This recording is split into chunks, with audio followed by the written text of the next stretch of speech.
Kehadiran calon DPR RI Haji Ipong Muklisoni di tengah warga Dapil 1 Surabaya Sidoarjo selalu ditunggu. Ketika rombongan Ipong bersilaturahmi dengan warga, selalu disambut positif dengan harapan besar untuk semakin lebih baik, yang diwujudkan melalui kerja nyata.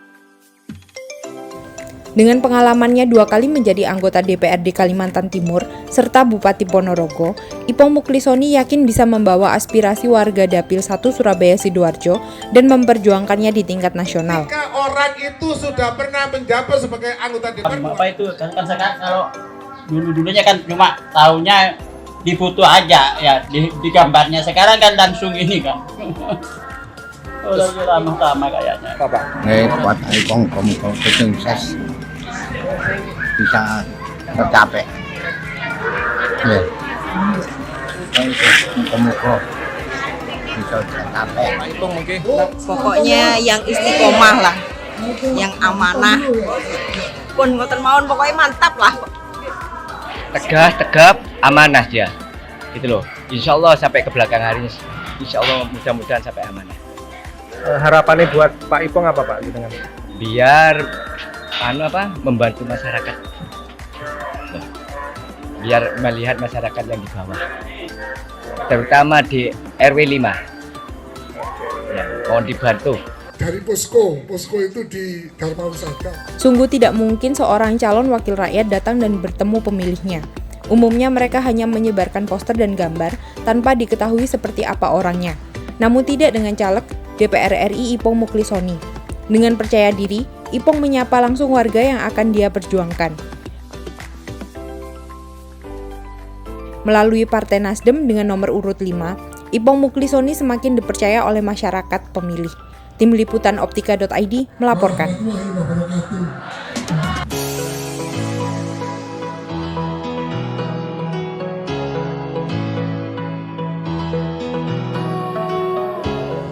Saya sudah membantu menjelaskan semua yang saya tahu, semua yang saya pernah dengar, dan insya Allah semuanya. Dugaan korupsi yang diselidiki KPK itu terkait pengadaan software pengawasan kondisi TKI di luar negeri pada 2012 yang menyeret nama Muhaimin Iskandar. Saat itu Caimin menjabat sebagai Menteri Tenaga Kerja RI. Dosen Ilmu Politik Universitas Airlangga, Kacung Marijan menyebutkan apa yang sedang terjadi ini adalah politik saling kunci, dengan memanfaatkan institusi anti rasuah. Politik serupa menjelang tahapan Pilpres ini sempat terjadi pada Partai Nasdem dengan menjerat kadernya Johnny J. Plate. Juga terhadap kader PDIP Ismail Thomas. Kacung menyebutkan bahwa politik saling kunci ini lazimnya dimulai dari laporan perseorangan maupun organisasi. Karena menurutnya KPK tidak bisa secara spontan bertindak memanggil seseorang tanpa sebab. KPK juga kan tergantung laporan masyarakat. Jadi kemungkinannya ada orang atau kelompok yang memang mengetahui itu kemudian memakai KPK sebagai instrumen untuk mengunci. Kata Kacung Marijan yang dilansir dari detik.com Selasa 5 September 2023. Dalam pengampatannya, cara ini dilakukan untuk mendowngrade atau menurunkan elektabilitas figur orang maupun partai politiknya. Menurutnya, aksi ini bisa menjadi pelajaran berharga bagi Caimin dan aktor-aktor politik lainnya bahwa harus melakukan sesuatu yang baik. Kalau misalnya tidak melakukan apa-apa, melakukan politik bersih, tentu tidak perlu takut. Kacung menambahkan bahwa duet Anies dan Caimin ini potensial untuk menggerek elektabilitas figur tokoh dan partai keduanya, sebelum kemunculan lagi kasus pada tahun 2012 oleh KPK. Jika misalnya pemeriksaan Caimin itu bersih dan gak ada kaitannya, Kacung menduga tidak terlalu mengurangi elektabilitas Caimin dan upaya downgrade tidak berdampak. Kecuali ternyata ada bukti kuat bahwa Caimin terlibat, apalagi sampai terjadi peningkatan status menjadi tersangka.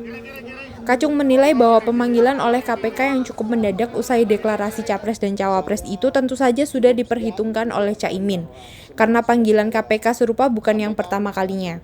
Tim Liputan Optika.id melaporkan. Terima kasih. Assalamualaikum warahmatullahi wabarakatuh.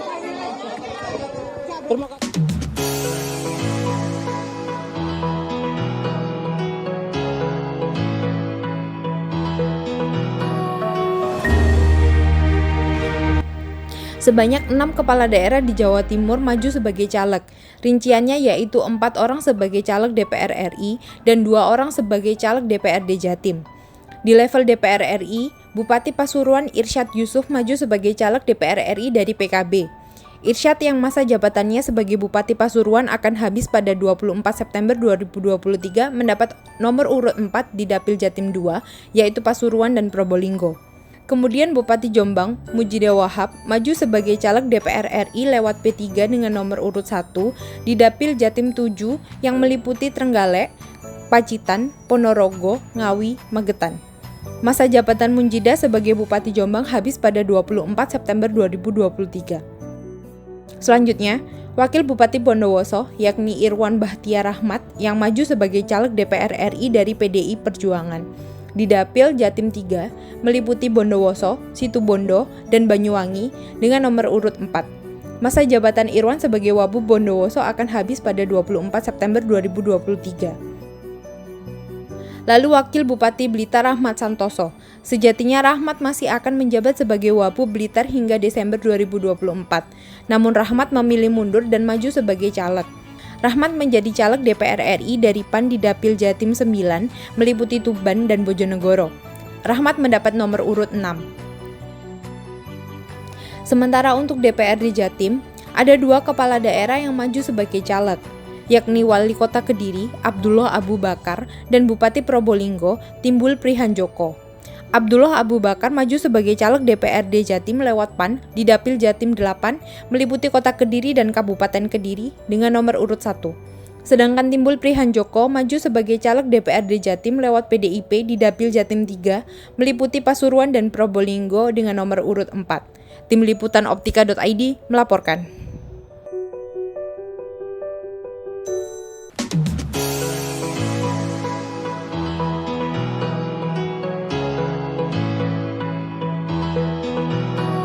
Kasus ini bermula dari Lulu, istri Bribka Nuril Huda, memposting video di akun TikTok @lulu.nuril. Kebiasaan Lulu mengunggah aktivitasnya di medsos. Kali ini video yang diunggah di TikTok berisi pelampiasan kemarahannya terhadap siswi magang dari SMKN 1 Probolinggo di toko KDS. Lulu memamerkan kepongahannya, marah besar dengan kata-kata kasar, merendahkan siswi magang itu. Siswi itu dianggap menyinggung perasaan Lulu. Pada unggahan tersebut, Lulu tidak terima saat sang siswi mengingatkan prosedur pembatalan barang. Lulu merasa mampu membeli barang puluhan juta. Secara emosional, Lulu mengintimidasi dengan kata-kata kasarnya terhadap siswi tersebut. Video Lulu itu viral dan membuat netizen marah terhadap Lulu. Netizen menelanjangi kepongahan Lulu di medsos. Dan terbongkar. Lulu sebagai selebgram kerap membagikan postingan flexing di media sosial. Dia memposting anting Dior dengan kisaran harga 6 juta. Lulu juga pernah memamerkan tas Hermes coklat berkisar 70 juta hingga sepatu Manolo Blahnik yang ditaksir mencapai 10 juta. Lulu juga memposting liburan ke luar negeri seperti Thailand dan Singapura. Parahnya, dirinya mengunggah pula aksinya dikawal oleh patwal saat naik mobil bersama teman-temannya. Netizen menganggap tidak pantas bertindak kasar, pongah, sok pamer, dan sewenang-wenang terhadap siswi yang magang. Netizen dan masyarakat yang marah itu menyebabkan Kapolres Kota Probolinggo bergerak cepat.